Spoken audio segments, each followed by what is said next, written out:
We need to stop acting like we are experts at things Stop that we don't. platforming these people. We need to stop. We need to stop acting like we're experts at fields that we do not understand. Things that we have not studied in or even have any type of expertise in.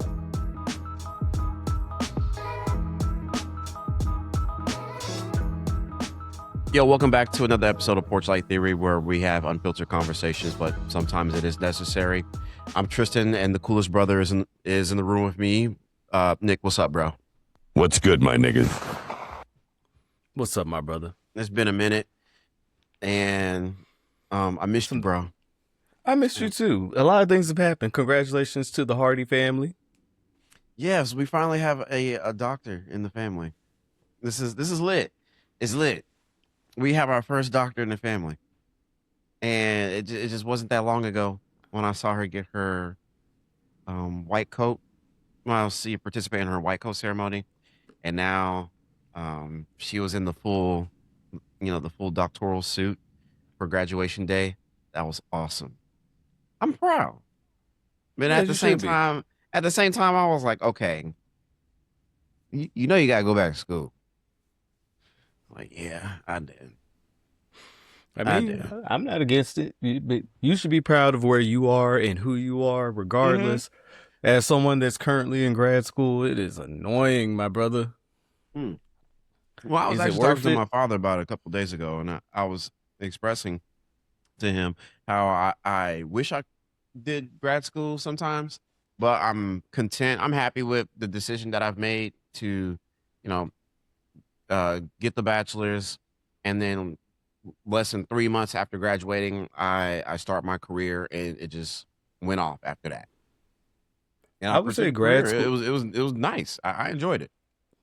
I would say grad school is better when you already have lived experiences instead of going into it straight out of college. Because a lot of the students that are my fellow classmates and a lot of my classes, when we're discussing things, it's like, yeah, in an ideal world, your view is perfect and how you want, how you want to have certain approaches. Because I'm in the school of business, so a lot of ideas and proposals, they are like super idealistic, and it's like, brother, with what budget, through what regulations and guidelines are you going to completely step over to get a lot of these things to happen? Also, this ain't a perfect world, so I think having a lived experience does help you out in grad school more than just going straight into it straight out of your undergrad. I'm reminded of a time when I had one of my ex-girlfriends when I was dating someone in Illinois, and she was pursuing her master's degree. And when you bring up lived experiences, I just think of the moments where I would, share some of the articles that I've covered, or some of my colleagues at the news station that covered, and it would, she would incorporate it into her essays, and the professor would acknowledge or notice the fact that, like, oh, you're keeping your papers hyper local, and you're adding a local sense to it, so that means you're paying attention to your environments around you.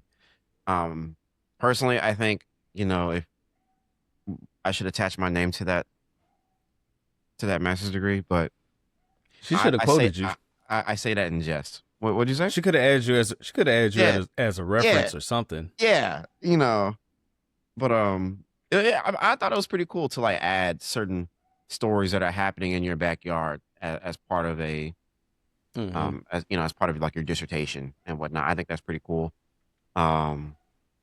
And I think with my given experience in broadcast journalism and knowing certain events that have happened in 3 different states, I like to think I have some type of life experience that I can participate in when it comes to my writing. But I haven't written an essay in so long, bro, because I've written articles. And same thing. No, I mean, articles are different because I've written in inverted pyramid style for so long. It kind of feels weird if I don't. write an inverted pyramid style? Oh yeah, you're gonna have to get used to the word limits, because I ain't gonna lie to you, my brother. That 20-page essay, not including references and abstract and title page, Mm-hmm. took it out of me. 20 pages. Is that the most you've written? It was 35. 35. Mm-hmm. Straight But BS. remind the audience what you're studying to merit Management. a 35-page paper. Management. I'm getting a master's So in like HR. management. No, just master's in management, leadership styles, basically. Mm-hmm. And it also goes through the different types of management that you have to be aware of: supply chain management, operations management, corporate and governance sustainability, and all that. Different conceptual things. It's mainly conceptual studies. So it's a universal approach when it comes to pursuing a career afterwards. Is that safe to ask? Or more so understanding the view and the role of upper management and leadership, and kind of giving you a more vested stake in how to push the work, as opposed to being the one that does the work, where an MBA is going to teach you more direct skills. Like a lot of people with MBAs typically come out with high level Excel experience and things like that, where this is going to push you more to understanding the parts of different industries if you want to be a part of leadership in one that you want to go to. It's not necessarily one I would get if you're looking to start your career. It's one that you would get if you're already in your career and want to further it, if you feel like you're on a path towards upper management leadership. I don't mean to pry too much into your world, but I do have to ask if there was something else. Is there like another course or another study that you're interested in besides management? Yeah, I kind of want to get into counseling, but yeah, it requires a certain level of undergraduate study. But so I'm looking into it as far as how I can further. Honestly, if I'm being honest, yeah, I really don't know if I want to continue doing school. I came up with a whole idea of what I always want to tell people that I want to continue doing. But bro, I'm tired. I'm tired. Life is annoying. Life makes you work all the time. Like, you have to wake up every day thinking about, what am I doing? What I got to make sure I'm on track. It's always staying on track. And at some point, it's like, bro, I just want I appreciate that. Yeah. I just want to be like, what did Miles say in the Spider-Man movie? Nah, I'm gonna do my own thing. In a sense, because I think towards a certain extent, I've been geared towards the idea that life is fulfilled when you achieve things. So it's a constant pursuit of achievement. And sometimes it's like, damn, what would it be like just to exist? But outside to just be. But that also scares the hell out of me, because that sounds like homelessness, and I ain't cool with that. I've expressed it multiple times, but I really do feel like I would like to study or get a master's in African American get a master's in African American studies. I just want to be I just want to be well knowledgeable of our people, and I feel like the current school system, the way that it's set up, you don't get that full picture, and I just want to understand more of the roots that we deal with as a people. I just want to be knowledgeable and then pass down that knowledge. Maybe be like a teacher, be a professor or something later on in life. Go be an adjunct. Yeah. Well, I figured maybe I can be like a correspondent or something. If you need an expert to talk about all things Black, Mark Lamont Hill. Pretty much. Pretty much. Okay. Yes. I keep, as soon as you said Van Lathan, I was thinking Van Jones. I'm like, wait, I don't know about Van Jones. Nah, I'm good. I'm good if it's that guy. Charlemagne the God. No. No. Absolutely not. Respectfully. T.I. No. Oh, no. David Banner. No. What? No. Killer Mike. Hell no. Killer Mike is a Black capitalist. Ooh, I got one for you. Lord Jamar. Who? Lord Jamar. Lord Jamar? Yeah, one of Godfrey's and former friends, and he's always on Vlad TV. The one who was arguing about science with that one brother. You know I can't stand flat earthers, bro. So that stuff kills me to this day. He got spit roasted by Professor Dave. It was bad. In case the audience doesn't know, I have a vehement, complete, and utter disdain for flat earthers. And Lord Jamar is one of the most insufferable flat earthers of all time. It's the worst when you feel like you know more than the actual expert. That's what kills me. They will go up against... It hurts my head, man. It hurts my head. Bro, they go up against scientists and be like, yeah, well, it's not that bad. And yeah, what do you even know? Cause I do research. I read. Brother, you can't explain what buoyancy is. And you can't explain weight, gravity. You can't do that. That's not your field of work. That's not your ministry. We need to stop acting like we are experts at things that we don't. Platforming these people. We need to stop. We need to stop acting like we're experts at fields that we do not understand. Things that we have not studied in or even have any type of expertise in. You don't see me trying to act like I'm some nutritionist. The Dunning-Kruger effect. The Dunning-Kruger. It's like the biggest explanation of these people. Mm-hmm. And you know what's crazy? It always leads to right-wing activity. I was going to say something else, but yes, I agree. What were you going to say? Nope, I'm not going to say it. And it's proof of kind of the asinineness of it when, here you go. When you have people, so Godfrey, this is Godfrey's podcast. This is Godfrey. He's a comedian. Lord Jamar is a former rapper. Now, science denier. And then nationally or regionally, former rapper. D-list rapper at best. Regionally with maybe some national attention. All right, I don't want to look too deep into it. Yeah, I was gonna say because his career doesn't go that deep. That's the main reason why.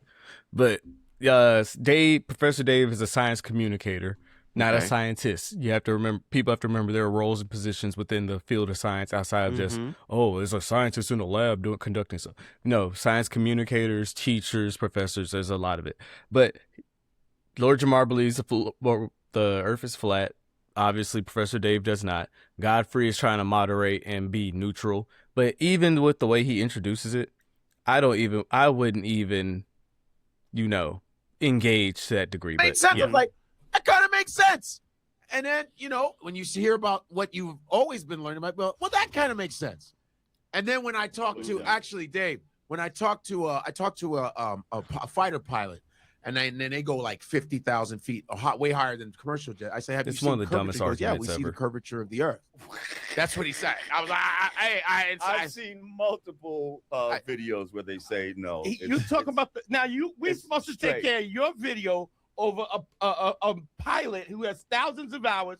We've seen multiple pilots say that it's. So Dave, who's gonna go first? Tell us, Dave, why you are against what he believes. How about that? Flat Earth is the dumbest hoax in human history. Jamar just watched some videos by Eric Dubé, who just spews a bunch of bullshit, memorized what he says, and repeats it and pretends to be intelligent. Instead, everything you say is so insanely stupid and can be disproven with middle school level physics. Really? So yeah, we can go ahead and you can rattle off. Do you have a working model of a ball that has water sticking to the outside of it? Can you show me a working model of that? A tennis ball. Yes.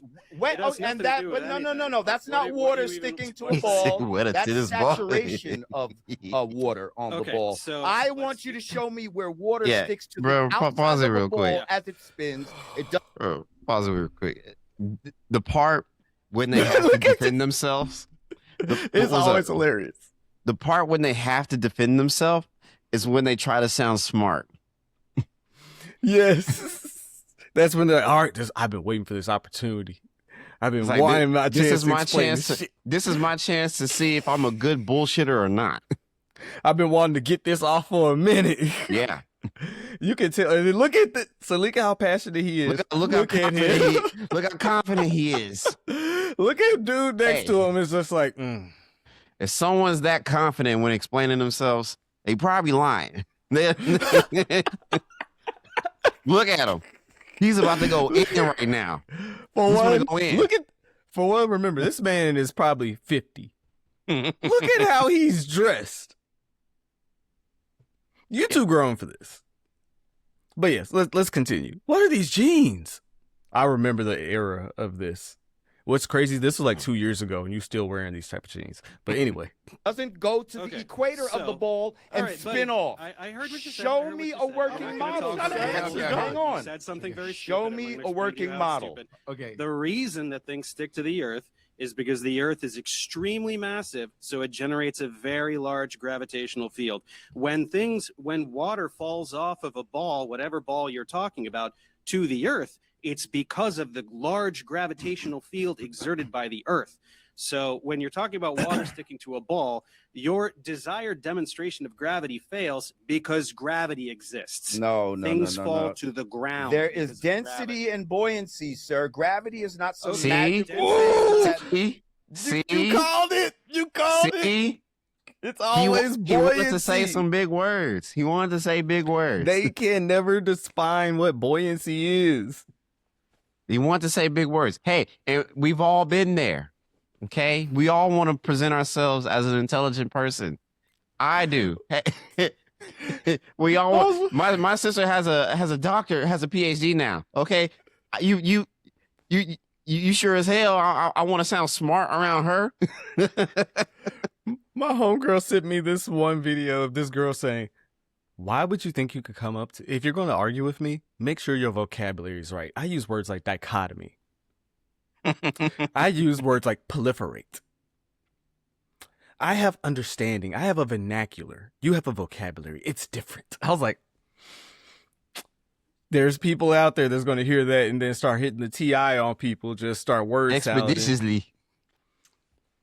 I wouldn't say TI word salads. I think he is a fan of multi-syllable words. Please, all right. Please repeat it and elaborate. T.I. is a fan of multi-syllable words for the simple fact that if you listen to the way he raps, it kind of goes off of a and then how they teach us multiple syllable words, clap it out, 1, 2, 3.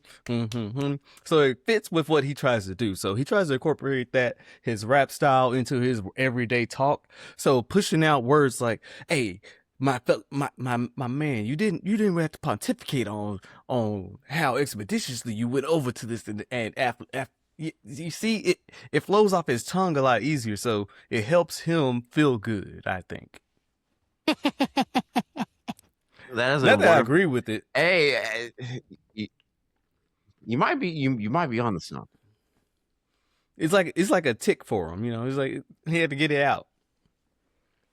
But yeah, you can tell this guy's been wanting to get syllable words. You can tell this guy been wanting to get this off for I'm trying. Give me a multiple syllable word. Mitochondria. It's the powerhouse cell. It's the powerhouse of the cell. T.I. would probably say these words like extrapolate. Expound upon that. Perpetual.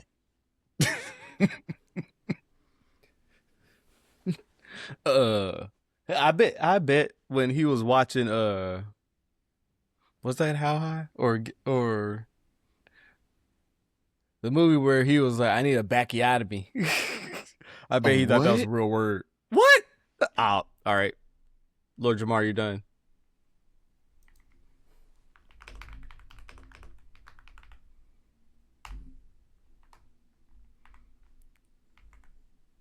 No. But were you at odds? Hey, I'm sorry. That's why. I'm sorry. But were you at odds? But were you at odds with her? T.I., why the hell would you say that to her? But were you at odds with her? Domani, his oldest son, is just like him. That's what's hilarious. Oh man, I'm sorry, bro. All right. And Smoke a Lot opened up to me like I was Barbara Walters. It was ridiculous. He told me about his lawyer. He had sex with my mama. Why? His spirituality. God, if you listen, hell. His bad back. Doctor said I need a backiotomy. His love life. I'm impotent, man. Get away from me, bitch. I mean, talk about it. It's one of my favorite movies of all time. I want you to know that. Okay, all right. Since we're talking words that we that don't mean anything in movies, I need you to look up the movie How High Now Nutter, like NEW or NOWNUTTA Now Nutter. Or share the screen. Share the screen. No, nigga. Oh, I was about to curse. He was a pimp. My great granddaddy was a pimp. I'm talking about pimping since pimping. It's in your bloodline. It's in my blood, and you will never be that. Why? Because you was born, all the people in your family were assistant pimps. Pimp, I never did you that. I thought you was the one that Lord chose. If it had not been for the Lord, I wouldn't have not had another bitch. No. Nobody say that now nutter like you say that now nutter. Not a now nutter bitch. I still don't know what that shit means, but it sounds good about it. Now nutter means don't get a now nutter. Now nutter. A now nutter out of there. Nutter out of there. Bitch, shut the fuck up. Shout out to my LB for making me watch that movie with him. That was hilarious. What? That is a hilarious movie. Shout out to my LB for making me watch that movie with him. You know who you are. Now nutter. Yeah, can't no one say now nutter like you. Yeah, he did say now nutter like that. Yeah, it had a now nutter. Yeah. Now nutter. I'm still in that. Gonna find a way to incorporate that into the next meeting. Now nutter, do it. Mm-hmm. Record it. I gotta find a way to incorporate that into one of our next meetings. Yeah, do it. Oh, excuse me. So right now it looks like Detroit might force it to a Game 7. So Sunday we got Game 7 basketball maybe. So that means I need the Wolves to win tonight too. It is Friday, May 15th. As of today, what is your current prediction? Or what? I won't say prediction. What is your current hope? Yeah, what are you hoping for? I want the Spurs to lose because I can't stand any other team besides Dallas and Texas winning. Wemby, that and the Wemby, the Wemby glaze is crazy right now. It's gotten out of hand. And yeah, my father was like, "No, it's inevitable." I'm like, "He is not Thanos. He's not Thanos. He's not inevitable. No. Do you know what's going to stop him? His body frame. Please elaborate. He's not built for 82 games of we got to rough him up. But I also don't think he has the frame to put on a lot of muscle and still be effective like he is.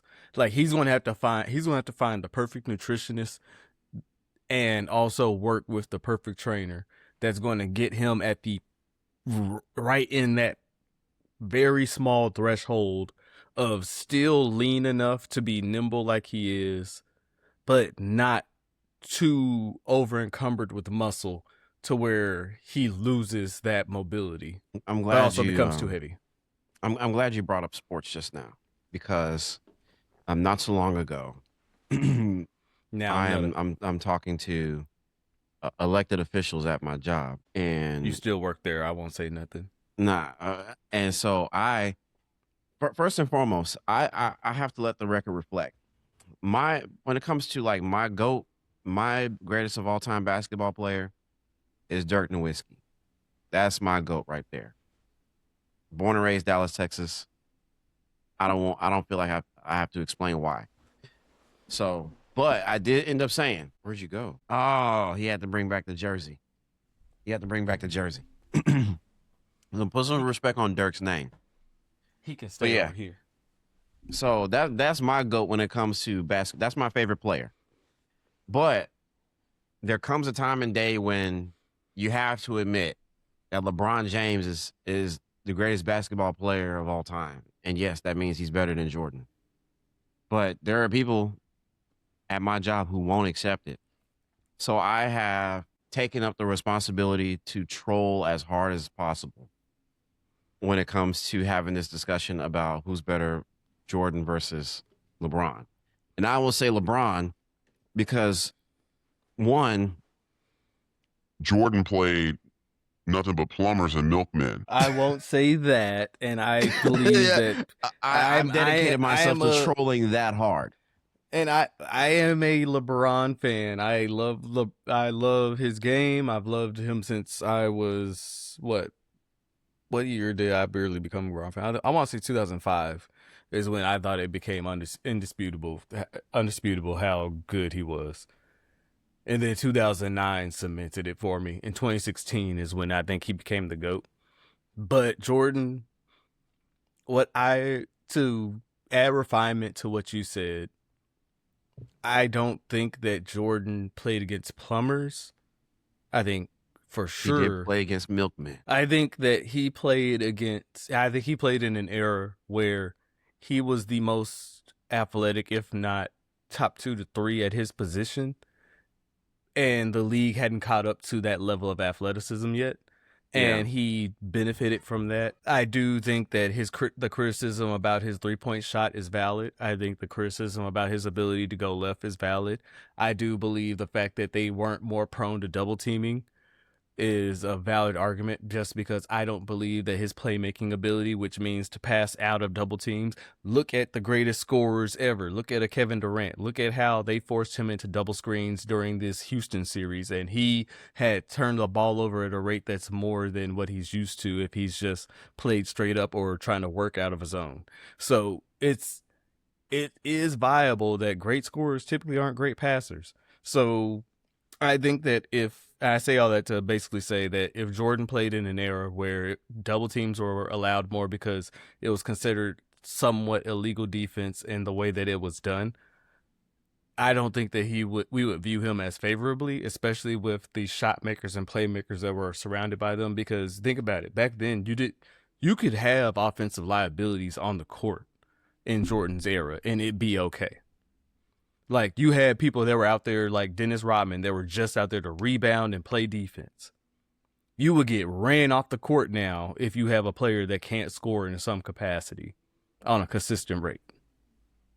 So that's where I think the nuance of understanding what era people are in, and that's why I think LeBron is the best, because he would thrive in any era. I just also want the record to reflect I'm just a casual, so like sometimes I only understand sometimes half of what Nick is saying when he talks sports. But I try to keep up because I am interested. And that's why we're here. We're balanced. Like, I am a casual when it comes to the music side, and he provides more nuanced takes.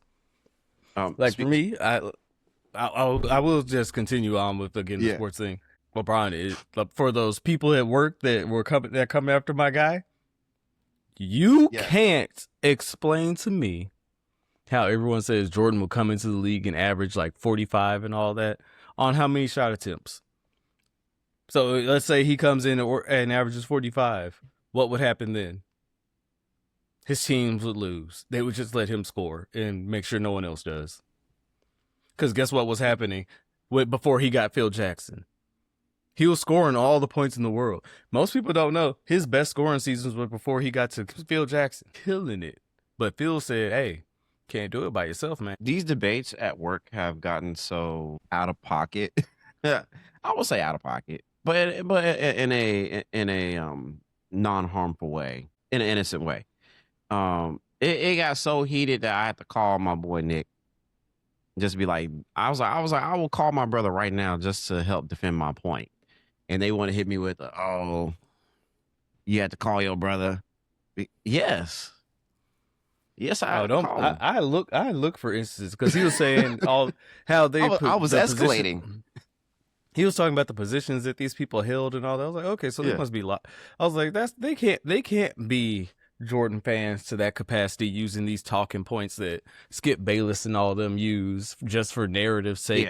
That's devoid of logic. I'm like, y'all aren't even real sports fans. Y'all are just entertainment fans. Like, that's also a differentiator when it comes to sports that I've had to learn, that ESPN has turned sports into a pure entertainment product, and that's why a lot of people that interact with sports are more so there for the storylines instead of understanding the game. Like right now, I love watching Minnesota and San Antonio play just because of the different styles they play with, but also the talent that's on there. Not necessarily that it is. They are, but the actual game itself is what's entertaining to me. Like seeing how Ant has evolved his game from just all right, tween, hezzy, skip to the left, take a shot. He's added more to his game to make himself more of a playmaker, but also more of a consistent 3-point threat. But also he's learning the game and learning how to exploit it to where if he doesn't have it going, he can get his teammates going. That's showing evolution in the game. Wemby does the same thing. I think it is better to say that what LeBron has gone up against is something Jordan didn't have to do. You had people in set roles back then that didn't have to be multifaceted. Everyone's got at least 2 or 3 things they can do. 2 or 3 things they can do on a team to add value nowadays, as opposed to what they did back then. Oh, this leads me to want to play this one video that I find that so funny when it comes to the LeBron Jordan debate. Mm-hmm. They said LeBron wouldn't survive in the 90s. I'm trying to see what part of the court he wouldn't survive on. Look who guarded MJ, man. Jerry Seinfeld, homie. And this is one of MJ's best career highlights, man. Stop playing. Look at his defenders, bro. His name is Matthew Hornacek, homie. Why are they going after Matt Hornacek? Who is these defenders, bro? He blew past him with a weak-ass right-hand hesitation. That dude's name is Eric Rickenbacker, homie. Look at this, bro. This is how you play against bums, man. Now take a look at who was guarding LeBron. Players like Giannis, 2-time MVP, NBA champion, Defensive Player of the Year. Draymond Green, 4-time NBA champion, another Defensive Player of the Year. Kevin Durant, when his hair was brushed and when his hair wasn't brushed. Wait, he's talking about Jeff Hornacek. If you from LA, I ain't got to say nothing about this man right here. Yeah, that narrator sounds like the director of Sinners. What's his name? Ryan Coogler. Ryan Coogler. Ryan Coogler. Have you seen the videos online about if your sleep paralysis demon is Ryan Coogler? No. You know we have 2 very different algorithms. My algorithm is hilarious. Actually, wait. Yes, it is. Yes, it is. Wait, speaking of algorithm, for like the past 2 weeks, on my Instagram page, I get nothing but Michael Jackson content. Ever since I watched the damn movie, I get nothing but Michael Jackson content. And I'm cool with Michael Jackson. That's cool. But you're better than that. It's a lot. I'm asking the algorithm to just slow down, because getting 4 Michael Jackson videos back to back is wild. I done gone through rabbit holes and watched past interviews and read portions of his book, of his autobiography.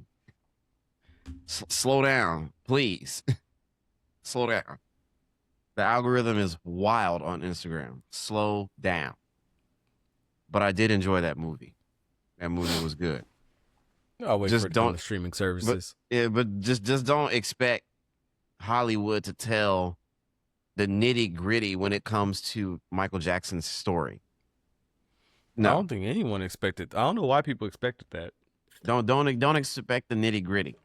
Like, don't expect him being heartbroken by Diana Ross for decades and he don't know how to accept it, or the times where he had to pretend to be asleep while his brothers were smashing groupies. That's wild. They're not gonna tell that part of the story. That's so crazy to think about back then. Now, like what we know about as far as personal hygiene and sexual education and it's compared to what they were doing back then. And they really tried to demonize us as if we're just these degenerates and deplorable human beings because I guess our generation is more accepting of those things, of things of that nature. It's like, y'all were just out there rubbing bits with, like, after no shower. Like, the scenes in Sinners is real life. That was y'all back then. No protection. They had lambskin. 8 hours in the 12 hours in the factory, goes to the juke joint, and then rolling up, doing whatever, and there you go. That's your great grandpappy. That's how he was born. That's rough. You were born from a jukebox encounter. I love Sinners though. Sinners does not need a sequel. No. Great movie though. It was good with how it ended. And do you want to know why people want a sequel so bad? Because people don't read. You know why I know people don't read? Because they're not used to the idea of a standalone story ending with you having to piece together how the story actually ends in a reasonable way. Mm-hmm. They're all like, leave it up to the imagination. No, they're like, I want to know what happens next. Yeah, it's supposed to leave you with that feeling. No. They need to tell me what happens next. Why? Well, every good story has multiple. It's like no. You just watch movies all the time. You don't read books. Not every movie needs a cinematic universe, and that's okay. That's okay. Marvel Marvel had fun with it, and it was awesome. At its peak, it was awesome. You just kind of hit it on the head because, well, Stephen King and them, of course, they have their own universe. Now I do enjoy a Stephen King, cinematic the Black Tower and all that. That when I gave Dr. Cthulhu Sleep a chance, and all them, Dr. Sleep was a awesome movie to watch, and it made me just go back and watch the older movies and just see how all the movies are and even the TV shows. Welcome to Derry. Have you watched Welcome to Derry yet, bro? Not all the way. I'm in school. I'm sorry. It's still good. I understand. But it's a great series. I'm gonna give it a watch. I would say stuff like that. I love everything about the lore of Cthulhu. If you want a random YouTube like lore to dive down, the SCP lore is amazing. I love it. You know what lore we did not get, but we deserve? Lovecraft Country. That would have been awesome. That was a good one. That would have been awesome. And we could have had it. We could have had a Lovecraft Country sequel, and the storytelling would have been incredible. We were robbed of having a Lovecraft Country universe. That would have been awesome. There are certain universes that I would wish that they expanded upon, but you just know that I guess it goes back to my old point. Authors, it used to be, if I want a certain type of entertainment or story, I just read this author and what they bring, because it wouldn't just be, I'm keeping a series running. It was just, no, this particular author writes a way that resonates with me.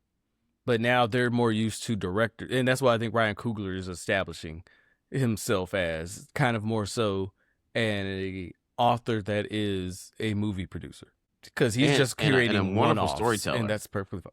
Yes, and he's doing amazing job, especially with his one-offs. I think that's where he's really at his best, where he has to have a beginning and a set ending in one project instead of having to push it out for this, because at that point I think he's catering to capitalism, which I don't think that's what his artistic expression is. You can tell he takes his time. Yes, but compared also to other directors, Tyler Perry. And that's why I think he wants to work on his standalone stuff more, because it allows him to meet that deadline that, of course, his backers and all that are going to want. Like, hey, no, we need you cranking stuff out. But for him, it's like, well, shit, don't rush. You can't rush right now, right? Mm-hmm. Fruitvale Station, Creed, Black Panther. Because people talk about Sinners. Creed. Oh, that's why they thought Sinners was going to get sequels. It's like, It's a continuation of Rocky. What are you talking about? And I love the Creed series. That's my favorite. I love the Creed series, and it's a wild theory, but it could, there's a possibility that the Creed series could go into his daughter and sharing the story about women in boxing. That'd be pretty cool. But it's a wild theory on the internet. That would be cool. Very. I would like another Creed movie. Do it again. If Rocky can have 8 of them things, why can't Creed? Well, I mean, he's already at but he's at like retirement age, or he's in his retirement stage when he does Creed 3. I was gonna say, I think he's gonna have to really pass it off in the next movie. I would think he has to. And then I don't think there was any closure of what happened to Rocky. There wasn't? No. At last check, Rocky admitted that he had cancer. That was in 2, right?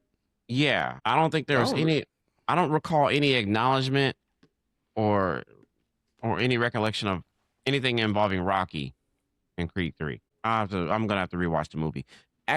Another movie that I do plan on watching, bro. They Will Kill You, featuring Zazie Beetz. That one looks fun. It looks fun. It looks fun. I can put up the trailer real quick. Go ahead. Yeah. Yeah, bro. I definitely want to watch that. I believe you can rent it on Amazon right now. Hey, yo, who that actress though? Zazie Beetz.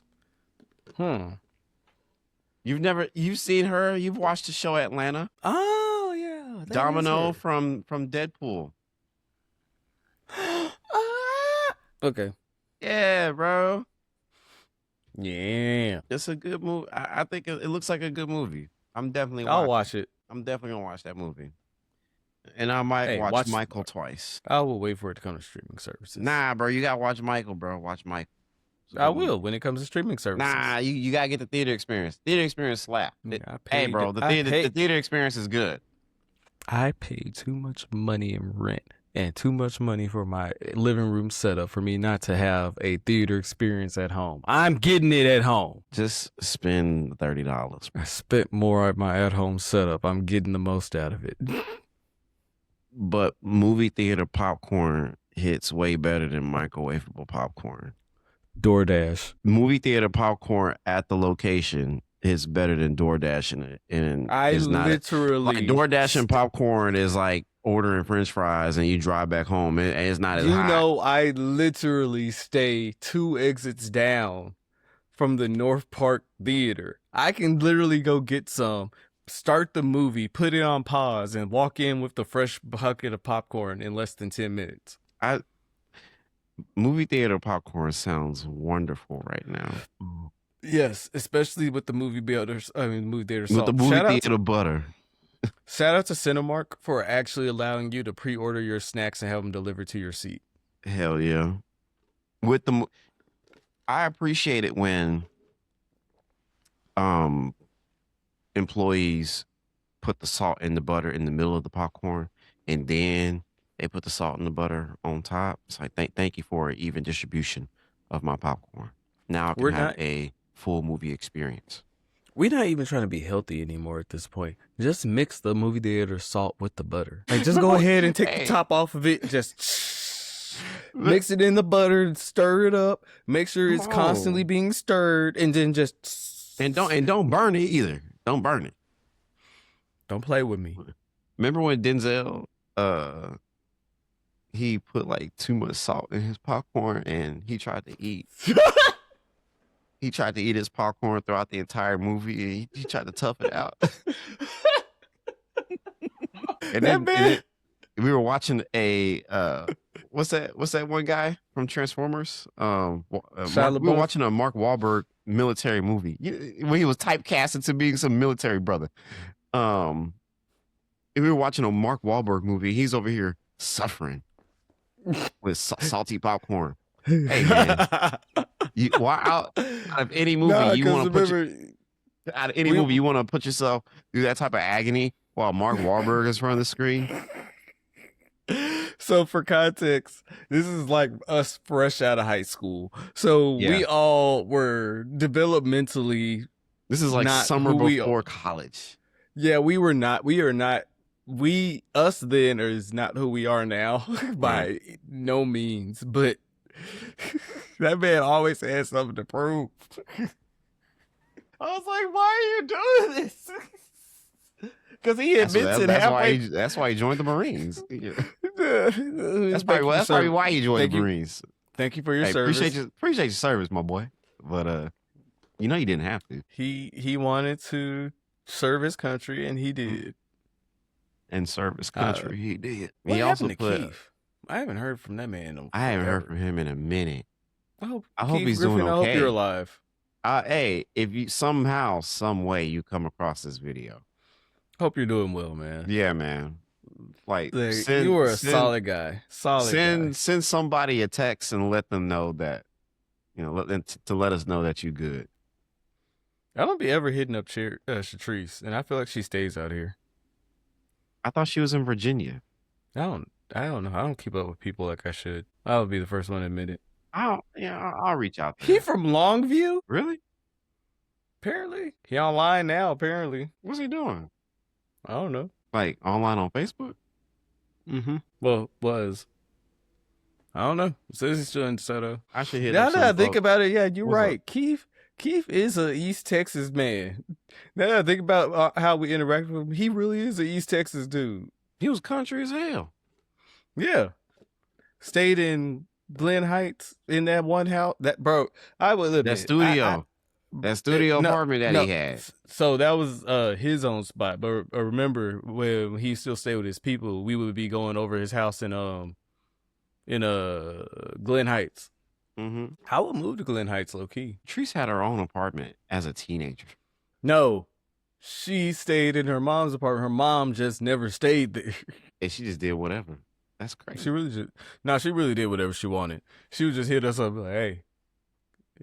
We will hang out after like working out.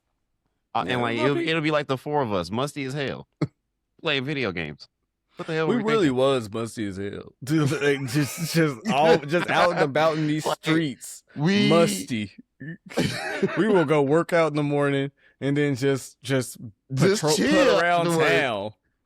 Wow. And then go home. Just being musty. We would basically work at 8 to 5. I mean, wake up, get to the little thing at 8, and then not leave each other till like 5 or 6, and then go home, eat, do whatever, and then probably come wake back up and do it again. Yeah. And then just hang out with each other on the weekends. Those were the days, man. Those were the days. We really weren't doing nothing. But you know what? I feel like that is, we were experiencing community before we even knew it. Yeah. That was dope. Those were the days, man. We had fun. Because when I think about it, we weren't really doing anything, bro. That was true freedom. That was 16 years ago. I wish we could do that now as adults. If somehow, some way. If it's possible. Denzel, I think, lives in Fort Worth. I saw her coming out of. She posted something about flying out of DFW, so that's why I was like, I don't know if she's here or not. Who knows where Keith is? Leslie is here as well. I think he stays up the street from me. I hope he's doing well. Yeah, he is. Outside of that, I'd have to look up everyone else, but yeah, it's not bad. Tanisha's not in Dallas, is she? In Alaska. No, she's not in Alaska. Well, I don't know. I actually don't keep up with people, so I wouldn't know. I was like, no, that's the wrong shorty that's in Alaska. Talk about Tunisia. Day. Oh yeah, bro. That's how I know people in East Texas don't know nothing about nothing. Because someone posted this saying, I just had to say, wow, North Street looks amazing. They probably picked up some trash and repainted the lines. It's a street with trees on it. What? Hey, man. Leave East Texas, bro. Hey, man. That means they care about the community that they live in. I guess. And they're an active constituent in their community. I guess, but I feel like if you live in a small town, you have to be forced to leave it at some point. If you spend your entire life in a small town, I fear for you. I mean, some people don't want to explain themselves like that. It should be a requirement. It should be. Some people don't want to expand like that. Yeah. And you know what? Growth does not come from comfortable places. A plant does not grow in the same pot it originally started in. But there are folks who ain't trying to grow like that. And that's the problem. Get a bunch of people that ain't trying to grow together. And guess what? You end up with those people that we remember being in Nacogdoches, just sitting there reproducing and just making another food after kid after kid after kid. And you're just like, oh, you're on kid number 8? And both of y'all work at Subway? Okay. That's what you get. You know someone who has 8 kids? No, but that's the typical story in East Texas. I'm trying to think, how many people do I know with multiple kids? I think the most I know is someone who has like 2. I think 2 so far has been the most I've seen from my peers. What threw me off was before I even turned 21, I realized I looked back at my graduating class and like, dang, there's multiple of y'all that's on y'all like 2nd and 3rd kid. It's like the second y'all got some freedom, y'all basically said, yep, I'm just going to lay up and have sex with whoever I find. And that's how you can tell. It comes from the idea of freedom.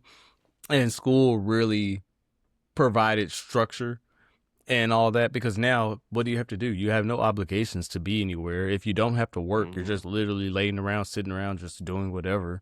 And if you're doing that with someone you're attracted to, guess what? You're just going to end up sitting around, doing the do all day. And then you end up popping out a kid, and then boom.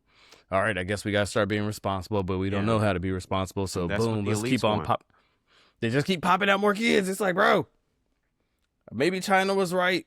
Maybe you should have requirements to have a kid. I thought they had kid limits. No, I'm just saying that the idea that they put limits on, your ability to have kids to a certain extent, I think we need to go to an extreme. That's a slippery slope. You got to admit, though, there are too many dumb people in the world. Michael. There are too many dumb people in America for there not to be a limit on how many kids people can have. Michael wanted 2 kids from every continent. Michael can afford 2 kids from every continent. Boy and girl, he wanted 2 kids from every continent. And he can afford to try as many times as he needed to. That man could buy all of us back then and today. Man's money was long, so you don't have to worry about it. Hey, he was a hustler. That man was a hustler. He was a hustler. And now that may sound very antithetical to the pushback we give to the young boys and the Nick Cannons of the world that just have kids and think because they have money that they can provide a comfortable life outside of, the presence of the actual father. We need to get Dr. Brown if we're going to be having a discussion like that, because I would love to hear her thoughts. I agree.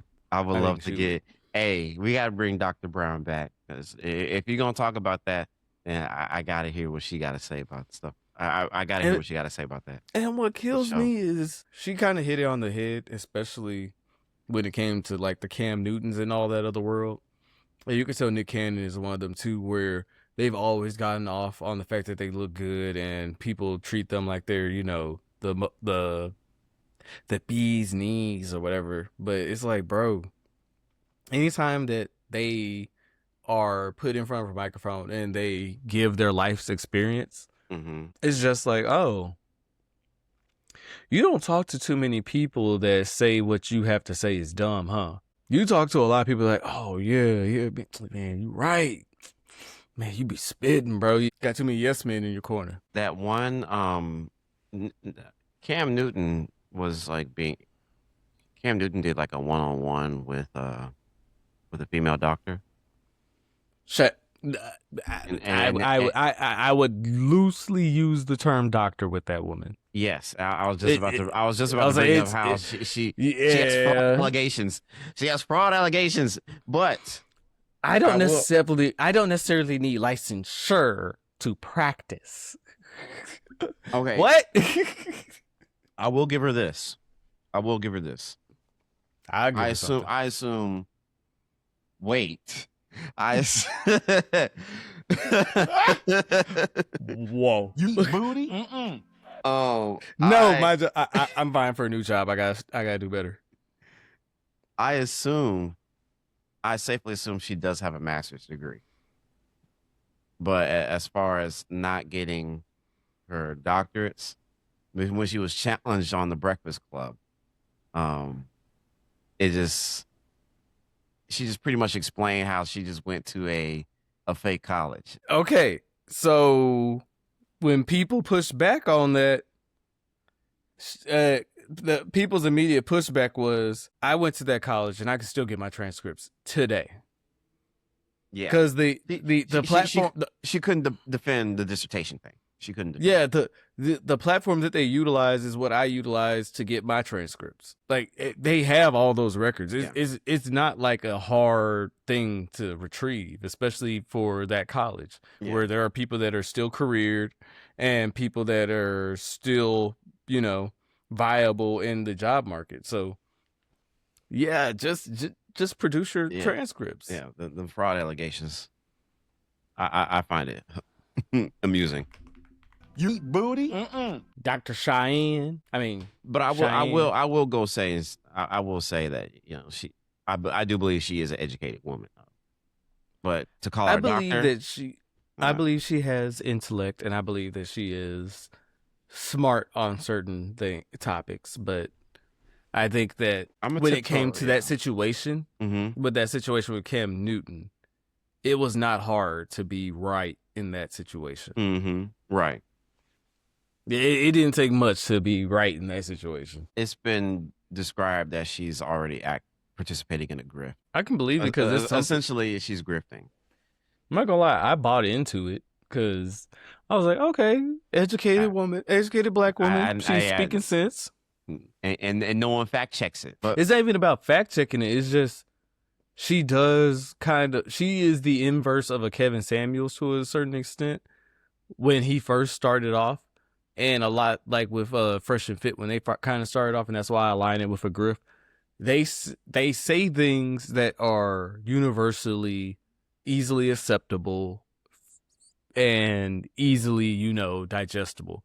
Like, hey, practice good hygiene, be a good person, do the things that's like, well, duh, any good person would know to do this. They essentially. So, as a communication major, I always view the idea of communicating with someone in the back and forth as kind of like a formulaic expression. So, to achieve a certain result when communicating with someone, you have a set formula of how to get there with certain people, or a general formula in a sense. And I believe that people understand that if you're trying to start establishing your authority as a reason why people should appeal to you, you first soft launch it with easy verifiable facts. You soft launch it with things that easily resonate with people and what they know in their common knowledge to establish like, okay, this person is of at least common sense. They're on a platform, so obviously they're of some elevated status. They utilize those things to put them as a point of authority, so that way when they're making arguments and they resonate with people that support them, they're able to go back and say, well, this person obviously is, speaking truths, because look at how they've come up and how they've set themselves up in a sense.